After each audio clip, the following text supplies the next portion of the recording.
ನಾಡಿನೆಲ್ಲೆಡೆ ಕೃಷ್ಣ ಜನ್ಮಾಷ್ಟಮಿ ಸಂಭ್ರಮ ಮನೆ ಮಾಡಿದೆ.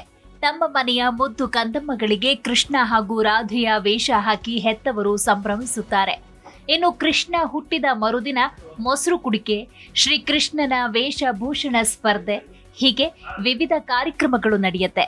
ಹೌದು, ಕೃಷ್ಣ ಅಂದ್ರೆ ನಮ್ಮೆಲ್ಲರಿಗೂ ನೆನಪಾಗೋದೆ ಬಾಲ್ಯದ ತುಂಬೆಲ್ಲ ತುಂಟಾಟಗಳು ಸೇರಿದ ಹಾಗೆ ಬೆಣ್ಣೆ ಕದ್ದು ತಿಂತ ಇದ್ದ ರೀತಿ. ವಿಷ್ಣುವಿನ 8ನೇ ಅವತಾರವಾದ ಶ್ರೀಕೃಷ್ಣ ಭಾದ್ರಪದ ಮಾಸದ ಕೃಷ್ಣ ಪಕ್ಷದ ಅಷ್ಟಮಿ ಹುಟ್ಟಿದ ದಿನ. ಈ ಕೃಷ್ಣ ಜನ್ಮಾಷ್ಟಮಿಯನ್ನ ಕೃಷ್ಣಾಷ್ಟಮಿ, ಜನ್ಮಾಷ್ಟಮಿ, ಗೋಕುಲಾಷ್ಟಮಿ ಹೀಗೆ ನಾನಾ ಹೆಸರುಗಳಿಂದ ಕರೀತಾರೆ. ಇನ್ನು ಕೃಷ್ಣ ಜನ್ಮಾಷ್ಟಮಿಯ ಮರುದಿನ ಮೊಸರು ಕುಡಿಕೆ ಅದ್ದೂರಿಯಾಗಿ ಆಚರಿಸ್ತಾರೆ. ಈ ಮಡಿಕೆ ಒಡೆಯುವ ಈ ಆಚರಣೆಯ ಹಿಂದಿನ ಕಾರಣವಾದ್ರೂ ಏನು?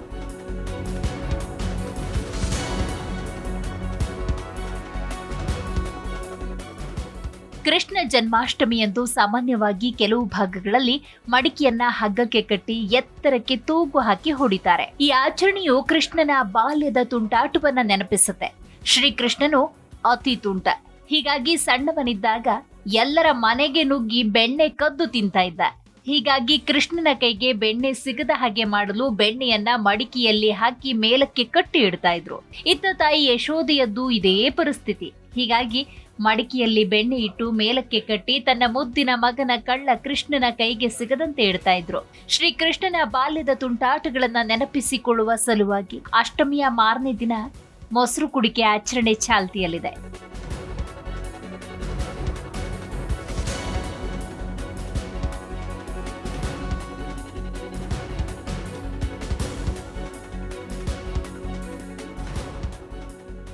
ಮೊಸರು ಕುಡಿಕೆ ಆಚರಣೆಯಲ್ಲಿ ಆರೋಗ್ಯ ಪ್ರಯೋಜನಗಳಿವೆ.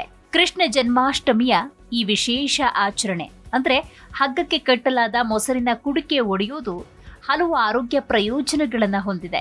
ದೈಹಿಕ ಬಲವನ್ನ ಹೆಚ್ಚಿಸಿ ಶಕ್ತಿಯನ್ನ ಕೊಡುತ್ತೆ. ಮಾನಸಿಕ ಒತ್ತಡವನ್ನ ನಿವಾರಿಸಿ ಮನಸ್ಸಿಗೆ ಖುಷಿ ಕೊಡುತ್ತೆ.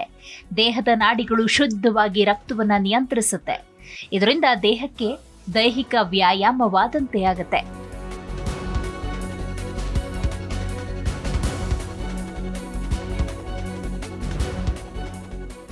ಇನ್ನು ರಾಧಾ ಕೃಷ್ಣ ವೇಷ ತೊಡೋದಕ್ಕೆ ವಯಸ್ಸಿನ ಮಿತಿ ಇದೆಯೇ ಅನ್ನೋ ಪ್ರಶ್ನೆ ಹಲವರಲ್ಲಿದೆ.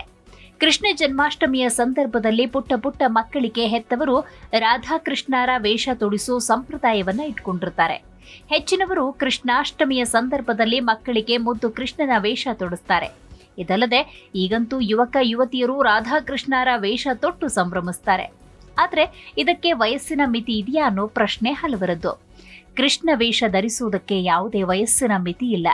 ಶಿಶುಗಳಿಂದ ಹಿಡಿದು ದೊಡ್ಡವರವರೆಗೂ ಶ್ರದ್ಧಾ ಭಕ್ತಿಯಿಂದ ಯಾರು ಬೇಕಾದರೂ ಕೃಷ್ಣನ ವೇಷವನ್ನ ಧರಿಸಬಹುದು. ಹೆಚ್ಚಾಗಿ ಪುಟ್ಟ ಪುಟ್ಟ ಮಕ್ಕಳಿಗೆ ಮುದ್ದು ಕೃಷ್ಣನ ವೇಷ ತೊಡಿಸ್ತಾರೆ. ಕೃಷ್ಣನ ಪ್ರಿಯವಾದ ಬಣ್ಣ ಹಳದಿ ಬಣ್ಣದ ಧೋತಿ ತೊಡಿಸಿ ಕೈಯಲ್ಲಿ ಕೊಳಲು, ತಲೆಗೊಂದು ನವಿಲುಗರಿ ಇಟ್ಟು ಲಕ್ಷಣವಾಗಿ ಸಿಂಗರಿಸ್ತಾರೆ.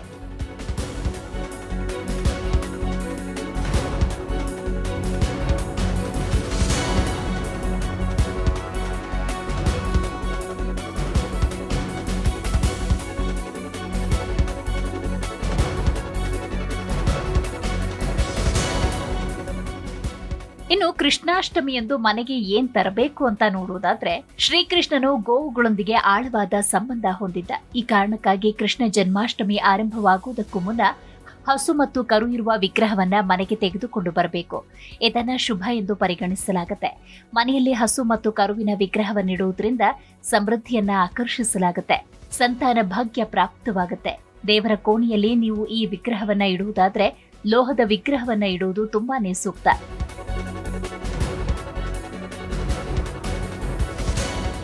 ಕೃಷ್ಣಾಷ್ಟಮಿಗೆ ಕೃಷ್ಣನ ಬಾಲರೂಪದ ವಿಗ್ರಹ ಅಥವಾ ಫೋಟೋವನ್ನ ಮನೆಗೆ ತೆಗೆದುಕೊಂಡು ಬರಬೇಕು. ಈ ಸುಂದರವಾದ ಕೃಷ್ಣನ ವಿಗ್ರಹವನ್ನ ಮನೆಗೆ ತೆಗೆದುಕೊಂಡು ಬರೋದು ತುಂಬಾನೇ ಶುಭ ಅಂತ ಪರಿಗಣಿಸಲಾಗುತ್ತೆ. ಬಾಲಗೋಪಾಲನ ವಿಗ್ರಹ ಅಥವಾ ಫೋಟೋವನ್ನ ತಂದು ಮನೆಯ ದೇವರ ಕೋಣೆಯಲ್ಲಿ ಪ್ರತಿಷ್ಠಾಪನೆ ಮಾಡಿ ವಿಧಿವಿಧಾನಗಳ ಪ್ರಕಾರ ಪೂಜಿಸಬೇಕು. ಮನೆಯಲ್ಲಿ ಶಾಂತಿ, ಸಂತೋಷ, ಸಕಾರಾತ್ಮಕತೆ ಇದರಿಂದ ನೆಲೆಯಾಗುತ್ತೆ. ಇನ್ನು ಕೃಷ್ಣನಿಗೆ ನವಿಲು ಗರಿ ಅಂದ್ರೆ ತುಂಬಾನೇ ಪ್ರಿಯ. ಕೃಷ್ಣನಿಗೆ ನವಿಲುಗರಿಯನ್ನ ರಾಧೆಯು ಉಡುಗೊರೆಯಾಗಿ ನೀಡುತ್ತಾಳೆ. ಶ್ರೀಕೃಷ್ಣನು ನವಿಲುಗರಿಯನ್ನ ಯಾವಾಗಲೂ ತನ್ನ ಕಿರೀಟದ ಮೇಲೆ ಇಟ್ಟುಕೊಳ್ಳುವ ಮೂಲಕ ತನ್ನ ಸೌಂದರ್ಯವನ್ನ ಮತ್ತಷ್ಟು ಇಮ್ಮಡಿಗೊಳಿಸಿಕೊಂಡಿದ್ದಾನೆ. ಈ ಕಾರಣಕ್ಕಾಗಿ ಕೃಷ್ಣ ಜನ್ಮಾಷ್ಟಮಿಗೆ ನೀವು ನವಿಲುಗರಿಯನ್ನ ತರಬಹುದು. ನವಿಲುಗರಿ ಮನೆಯ ನಕಾರಾತ್ಮಕ ಶಕ್ತಿಯನ್ನ ದೂರ ಮಾಡುತ್ತೆ. ಇನ್ನು ಕೃಷ್ಣನಿಗೆ ಪ್ರಿಯವಾದ ವಸ್ತುಗಳಲ್ಲಿ ಕೊಳಲು ಕೂಡ ಒಂದು. ಶ್ರೀಕೃಷ್ಣ ಯಾವಾಗಲೂ ತನ್ನ ಕೈಯಲ್ಲಿ ಕೊಳಲನ್ನ ಹಿಡ್ಕೊಂಡಿರ್ತಾನೆ. ಕೃಷ್ಣನ ರೂಪವನ್ನ ಕೊಳಲಿನಿಂದ ಗೌರವಿಸಲಾಗುತ್ತೆ. ಶ್ರೀಕೃಷ್ಣ ಜನ್ಮಾಷ್ಟಮಿಯ ಈ ಶುಭ ಸಂದರ್ಭದಲ್ಲಿ ಮನೆಗೆ ಕೊಳಲನ್ನ ತರಬಹುದು. ಇದನ್ನ ತರುವುದರಿಂದ ಮನೆಯಲ್ಲಿ ಶಾಂತಿ, ಸಕಾರಾತ್ಮಕತೆ ನೆಲೆಸುತ್ತೆ. ಇನ್ನು ವೈಜಯಂತಿ ಮಾಲೆ, ಶ್ರೀಕೃಷ್ಣನ ಕುತ್ತಿಗೆಯ ಪ್ರಮುಖವಾದ ಆಭರಣಗಳಲ್ಲಿ ಇದು ಒಂದು. ವೈಜಯಂತಿ ಮಾಲೆ ಇದು ಸಂಪತ್ತು ಮತ್ತು ಸಮೃದ್ಧಿಯ ಸಂಕೇತ. ಇದನ್ನ ಧರಿಸುವುದರಿಂದ ಅಥವಾ ಪೂಜೆಯಲ್ಲಿ ಬಳಸುವುದರಿಂದ ವಿಶೇಷ ಪುಣ್ಯ ಫಲ ಲಭಿಸುತ್ತೆ ಅನ್ನುವುದು ನಂಬಿಕೆ.